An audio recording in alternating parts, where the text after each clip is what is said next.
He had 100 rooms and $1 million view, but his heart felt as empty as a forgotten echo.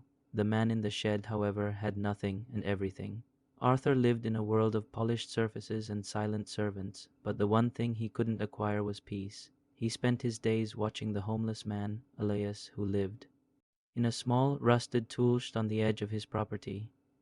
Elias had no possessions, yet his face was always alight with a calm joy that Arthur found deeply unsettling. He was a puzzle Arthur was desperate to solve.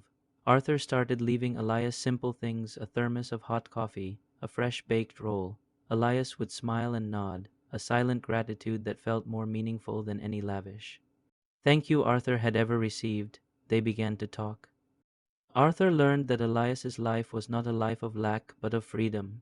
He found happiness in the first light of dawn, in the warmth of a shared moment, in the simple act of being. Elias wasn't rich in money, but in life itself. Inspired, Arthur began to shed his own luxuries, starting with the mansion that felt more like a cage.